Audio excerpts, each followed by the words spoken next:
Welcome, everyone. You are listening to Get Out of Your Own Way with me, April Yee, on Transformation Talk Radio. Get out of your way and get what you want through transformative self-care. I'm here to support you in getting out of your own way. So, what does getting in your own way look like? Well, how about letting other people define your value and worth, ignoring your body by not taking care of yourself, and people pleasing? These are just a few ways I've gotten in my own way.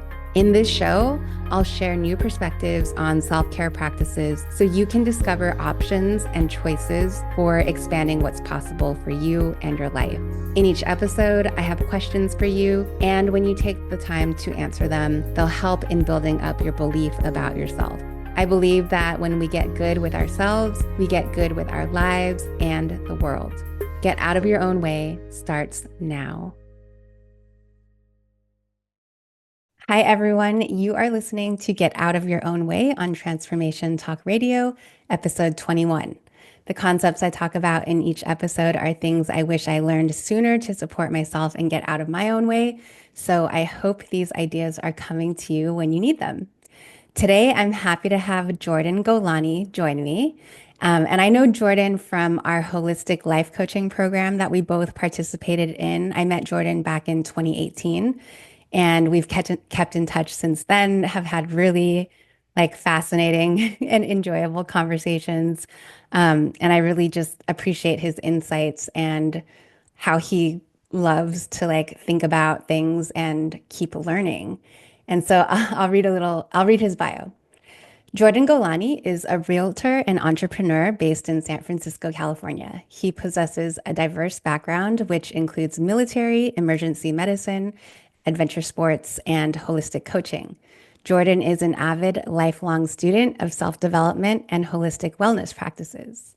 So, hi, Jordan. Thanks for being here today. Hi, April. Thanks for having me. It's a pleasure to be here. Yay. So before we get into the main question, I'll be asking you, how did you decide to do what you're doing today, being a realtor and entrepreneur? It's a great question. Um, I think it combined a number of things that I was looking for in my life, namely, just the entrepreneurial aspect of real estate. You're self-employed, self-starter, having to take all the responsibility on my shoulders. I think it's something that I needed in my personal life practice, to be able to get up every morning and find the will, find the way to continue to push forward. I found myself in previous professions, uh, whether it was military or emergency medicine, with a ton of responsibility, but all I had to do was show up and the orders were given, or the job was in front of me, right? When you're working on an ambulance, you get a call, you show up. Uh, what I'm finding to be the most challenging thing in real estate, and exactly what I needed in my life, was waking up every morning and nothing happens unless I do it, right? No, nothing happens. And so I think that it was a combination of um, just things that I needed in my life.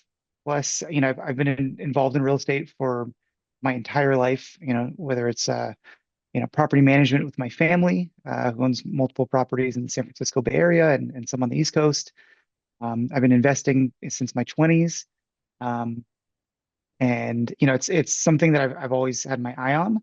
I never thought I'd end up working in real estate as a realtor, but I think that background in real estate and um, the specific things I needed in my life at that time when I got into the business, it was the perfect marriage between those two things. And I found it so funny. I'll end on this. I found it so funny in the beginning that the, the every day I would show up to work, I was like I was working on myself.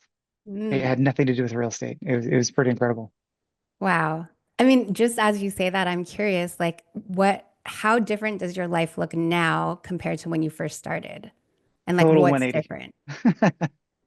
I think if you ask the friends and family around me, they might say, I'm more responsible. I dress nicely, and some kind of surface level things. I think that if you ask my therapist, he'd probably say complete 180.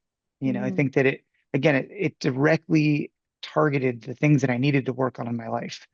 So personally, I think that I'm a much different person. I think that I'm a more evolved version of myself. Mm. Um, and it's been a really beautiful way to take all the experiences and skills that have nothing to do with real estate and find them actually helping me in my day to day, and then filling in the blanks that those things couldn't provide or those things couldn't test me on. So I think that it's been monumental to my growth. Yeah, I loved when you said, when you wake up as a realtor every day, nothing happens unless you make it happen. And to Hmm. me, that kind of brings up the idea of like self-discipline, and also just like taking ownership of your life in a different way. Yeah, and that's 100% spot on. You nailed it. It's something that we both learned in our holistic life coaching course. It all comes down to choice. Mm, Everything that we do in life is a choice. Some things are out of our hands. Some things just happen to us. How we respond, how we think, how we feel, the actions that we choose are in our hands, and we create our own experience ultimately. And so, I found it a little challenging when I first started in the business, and I'd wake up and I'd say, I have no clients, I have no idea what I'm doing, nothing is going to happen today. So what can I create here? What can I do? And I think that's the challenge that most people who work in real estate or anybody who's an entrepreneur, those are the challenges they face, and it does come down to discipline. And I mm, actually I've something that I've worked on with my therapist for a number of years, um, and I'm really grateful for it to be able to identify it and be able to work on it was how somebody can have so much willpower and no discipline. whoa. And those two things aren't the same, right? I know. Can't say more about that. Okay, so willpower is uh, fleeting, momentary discipline to be able to accomplish a singular goal. So, I'm very good at getting up at 4 o'clock in the morning to go, drive down the coast and get the best waves at sunrise. Doing that every day is going to be a challenge for me, right? So Mm, you can do the thing once. I can have the discipline to get up in the morning and do what I said I was going to do, but that doesn't translate into being able to do it every day, mm, or a version of that that's sustainable. Um, so finding it hard in the beginning to find the consistency, I think, is something that most people struggle with when it comes to changing habits, when it comes to self-improvement, um, running a business, picking up a hobby, learning language, whatever it is. It's the self-discipline is, I think, the big challenge, and that's the thing that I've been working on the most in real estate. mm. Yeah, it also is reminding me of like like committing to yourself, like making a commitment to yourself and showing up for it every day. Right, which ultimately comes down to choice, right? Yeah. It's choosing yourself, choosing what's better for you, and then, remembering why you chose those things. I Hmm. think that's the hard part is it's easy to get motivated. I'm sure you experience this with your coaching practice. Somebody maybe it starts off motivated, talk to me a week, 2 weeks in, and all of a sudden it's like, well, it's not as fun anymore. Hmm. And so being able to choose in the moment, whether it's removing a bad habit from your life, that's a continual choice that you make, not just the first choice or the first time, but also the positive things that we incorporate into our lives, into our practice. It's just continual choice making. And so understanding why we make choices, I think, is kind of the root of the problem when it comes to discipline. Of, I started off January 1st with, whatever goals I have for the year, right? My resolutions. Most people are really well intentioned and they mean it. And then they lose the discipline to be Mm-hmm. able to maintain those goals and reach the resolutions at the end of the year. Usually by the first week or two, they end up Hmm. dropping out. That comes down to choice, Yeah. micro choices along the way. Yeah. And so I didn't officially ask you, but we've kind of started talking about, how you've gotten in your own way in the past. But so like how have you gotten in your own way in your past and what did your life look like back then? Or choices. I get it all comes down to choices. I think that uh, you know the the past version of me was somebody who made choices based off of immediate gratification, Mm, right? And I think that I would say that the number one way I got in my own way, right? mm, I said for a number of years, um, once I started my self improvement journey or self development journey, I started looking at the world around me and my life and the things that have happened, and I said, nothing ever got in my way aside from me.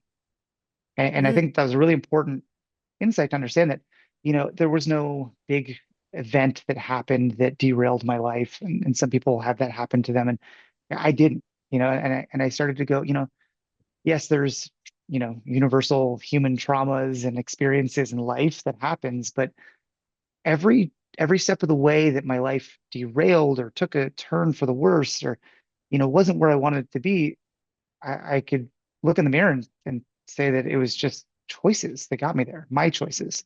mhm, And so I think realizing not only that those choices are directly involved or responsible for my life, but why I'm making those choices and why I'm getting in my own way, I think has been monumental. That was the foundation for my self-development. And I guess to kind of give you a more pinpointed answer, how I got in my way, it wasn't just bad choices, it was avoidance. I mm, think that's the word of the day for me is avoidance. What am I trying to avoid? mm, And I think that's where we find ourselves leaning towards immediate gratification, which, yes, we like nice things, we like to feel good. But if I ask myself in the moment, what am I trying to avoid? Then whatever's deep down emotion or thought or vibration is creating the negative choice or the choice that's not optimal for me. Now I can see it in the light and I can say, silly example, but something that plagued me for years, my sugar addiction. mm. As I think you know, Yeah. uh, why am I craving something sweet at noon? A million reasons, right? My gut biome, or myriad of health reasons, or addictions and things like that. Ultimately, what I realized was that none of that matters. What matters is in the moment, instead of going and buying a donut or a Snickers bar, sitting with myself and saying, what am I trying to avoid? And bringing it out into the light. And 99% of the time, it was, I'm just a little tired right now. Okay, good. Well, how do I want to, what choices do I want to make that are going to actually help me in that, with this, whatever issue this is? Mhm. And when I realize it, I'm just a little tired, then I don't need to go and spike my energy levels and then dip afterwards and, hurt my health. And so I think understanding what you're avoiding or what I was avoiding, was the key to kind of unlocking the power that I actually have to create. Mm. Yeah. And, I think a lot of people, it's easier for people to kind of like outsource the responsibility and the ownership of those choices. It's like you can blame other people and other things and other circumstances for why we make choices, but ultimately it's up to us. Like we're the ones making those choices. And I think like, when you said to go even deeper, like why am I making this choice? Like what is it? And then for you, it came down to avoidance. And I think for a lot of people, it comes down to avoiding like emotions that feel bad. Yeah, I completely agree with that. Is that something I have a lot to say about that, but I'm curious, is that something that you run into as a coach, on your end? Is kind of like, I guess, where is the breakdown? Is it physical, mental, emotional? Where are people getting stuck in their practice? I think it is emotional because we have been conditioned to think that negative feelings are bad. And so and we don't, and they're uncomfortable. It's true that they're uncomfortable, right? So it's like when we're, like, for example, if a client wants to lose weight and you've gone through this yourself, like eliminate sugar, like you have to Hmm. follow a protocol that works for you. Like you have to eat when you're hungry, not when you're not hungry. And so it's like when you only eat when you're hungry instead of when you're bored or when you're stressed out or when you're sad, then it's like you the habit is to eat to avoid those feelings of feeling bored or sad or stressed out. But when we can allow ourselves to feel bored or stressed or stressed out or sad, then it's like, do we need to eat? And usually the Right. answer is no, because now we're not avoiding those feelings by eating. So how do you help their clients identify what they're trying to avoid, how they can overcome that? Because, for some people, I think it comes down to that the issue is maybe the willpower. They say, okay, Mm, well, there's this thing that makes me uncomfortable, and I'm afraid to sit with that. I'm afraid to mhm. experience that. So I'll do anything to avoid it. I think this Yeah. is all of us. I think this is something that's Yeah. pervasive in society. Mhm. So how do you deal with helping your clients who are stuck on that part of really being able to face those fears and face the discomfort, big or small?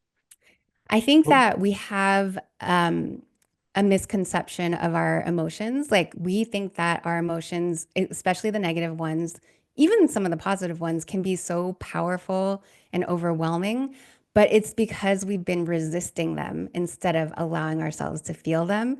And so I help my clients allow themselves to be with an emotion. Like somatically. So like, okay, a feeling is a vibration in your body, right? Like you said. And where is it? Is it in your chest? Is it in your stomach? Is it somewhere else? Like, is it warm? Is it hot? Is it cold? What color is it? Does it move around?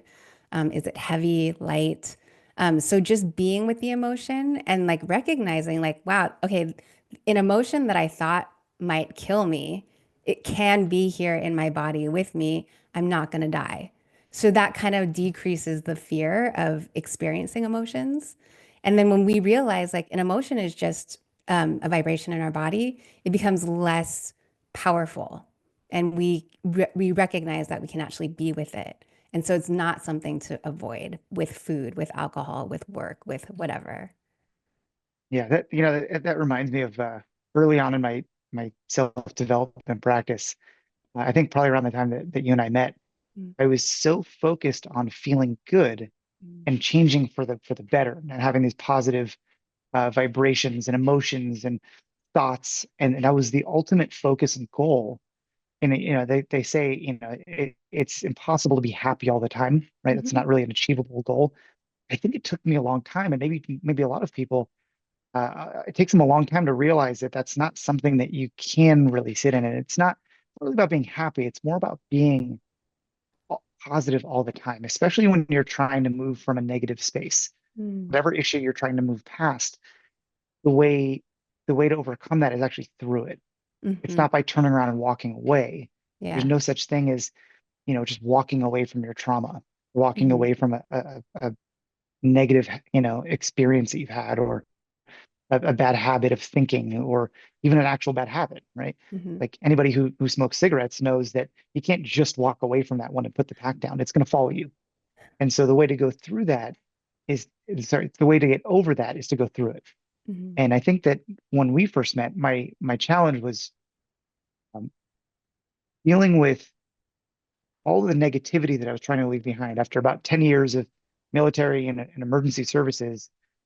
I developed quite a bit of negative experiences, traumatic experiences, a negative outlook on the world, very dark, kind of cold, um, and negative viewpoint and vibration. And so, the breakdown for me was the breakthrough. I was like, I don't feel good. I want to feel good. How do I do that? And that's kind of what started the journey. I was ready to make the next step.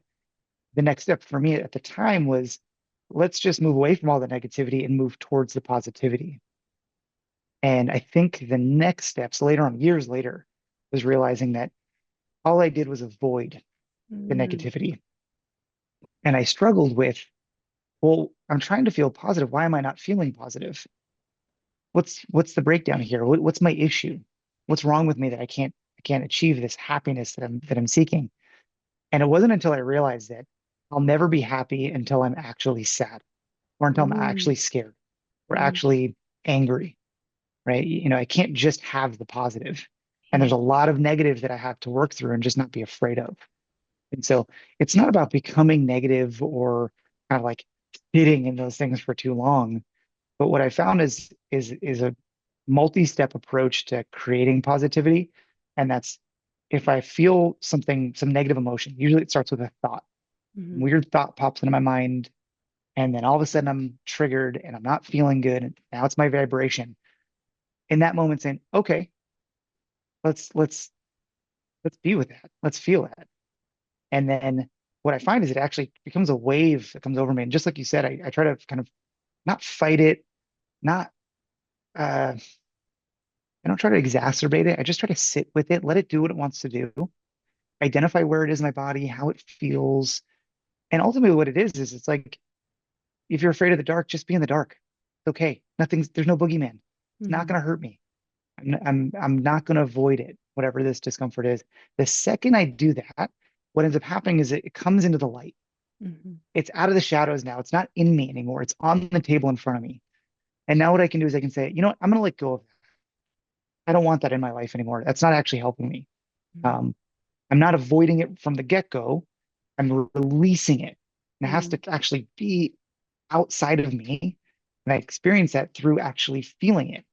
The Mm-hmm. next part and the key to this whole equation is whatever part of me was feeling that. Let's say it's in my chest, or it's an ancient memory from my childhood that's somewhere in my stomach Mm-hmm. that I don't even know what it reminds me of, but it reminds me of something that happened to me when I was a kid. I'm just going to send love and positivity to that part of me until that's what takes over. And Mm-hmm. sometimes for some things, this takes many iterations, but it starts with not avoiding the discomfort. Yeah. Yeah. It's like you're acknowledging it and, like you said, giving light to it or allowing it to be in the light. Otherwise, it's like, it's almost like when we're resisting emotions, when we're resisting that part of us or that sensation in us, the memory that we have, then it's like we don't allow it to move anywhere. It just stays stuck. Somebody told me it's like a little gremlin on your shoulder that's just kind of yelling at you and scratching at you. And so we want to just pick it up and throw it away. Get away from Mm, me. Well, now it comes back and it's a little bigger, right? Anytime we give it attention and we try to argue with it or rationalize or ignore it, um, it's just giving it actual attention and it makes it worse. mm, And so saying, you know what, this thing is on my shoulder. I can acknowledge that it doesn't feel good, but I can also accept that it's just there. I can mm, still go about my day. I can still mm, make the phone call that I need to make or see the people that I need to see. I don't feel 100%, but that's okay. This thing is not going to grow. I'm not going to give it the attention that it wants. And if mm. anything, I'm actually going to just let it do its thing so it can kind of show me what it is. Ooh. Then I can start to work on it. Yeah. My life coach, she is the founder of the life coach school. She says that she does that with anxiety. She says she carries around the feeling of anxiety that she has with her like a heavy purse, but it Mm. allows her to like have it there with her. But she's again, like what you're saying, not giving it any extra attention. It's just like, you can be here and I'm still going to make the phone calls. I'm still going to go do my laundry. I'm still going to go do whatever I need to do to live my life. And anxiety can be here, Yeah. right? As an example of that, when I first started working as a realtor, Mm, I showed up to the office every day. Again, I had no clients. I had no idea what I was doing, no prospects, but I made a point of dressing up, going to the office and introducing myself to every agent that walked in the door. A big part of the business is networking mm, and most newer realtors rely on the more experienced realtors for not only mentors the business. The more experienced you are, the more business you have, the more help you need, and so it's a good opportunity to collaborate as a newer agent. So I knew that, from my experience in the firehouses and, on military bases and any work environment I've ever had is then not being a fly on the wall, to introduce yourself, to become part of the workforce and build camaraderie with everybody around me. So I did the same thing in real estate, and the imposter syndrome and anxiety was through the roof.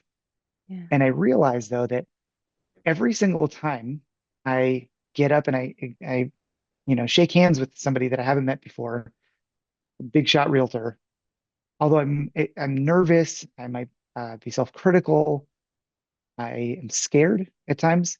The second I walk away, I feel so good that I did it. Mm, It's the same thing with making the phone call that we don't want to make. It's scary, but the second I push through that and move through the fear, not try to go around it, not try to run away from it, try to wait for it to go away, but I move through it. I actually find that not only do I gain my power back.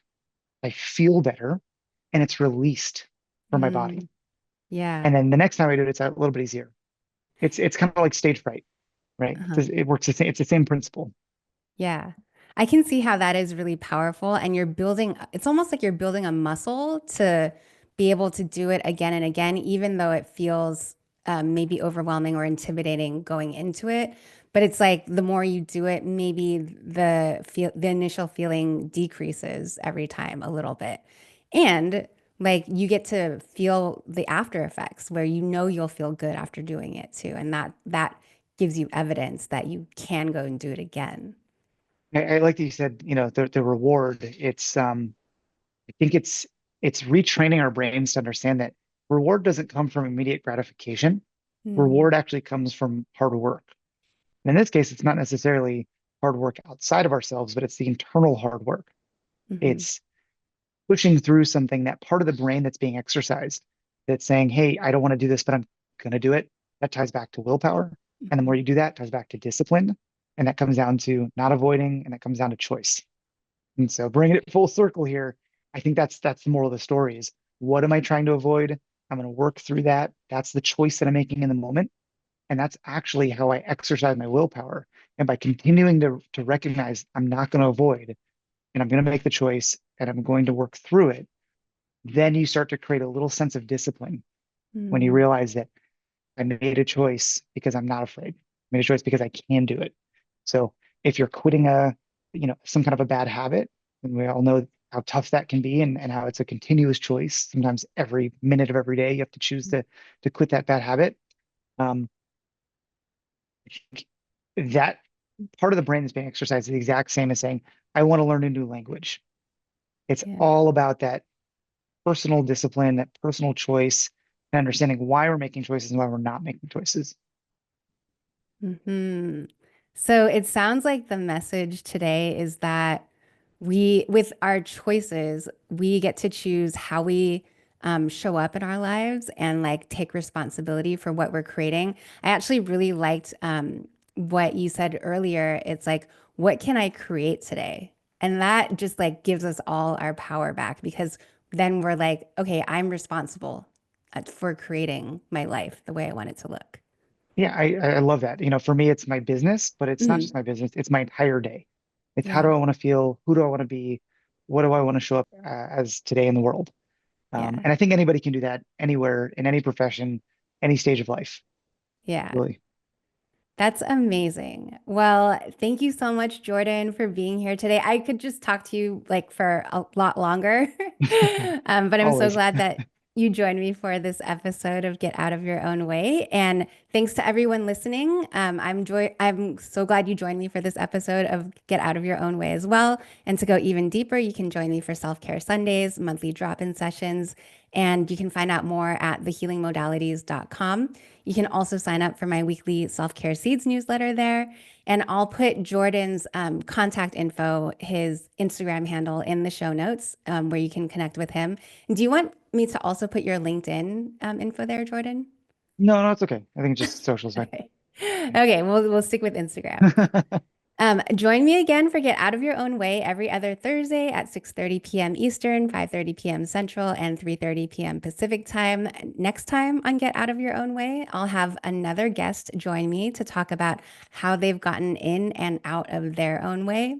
So until next time, have a great week, and I'll talk to you soon.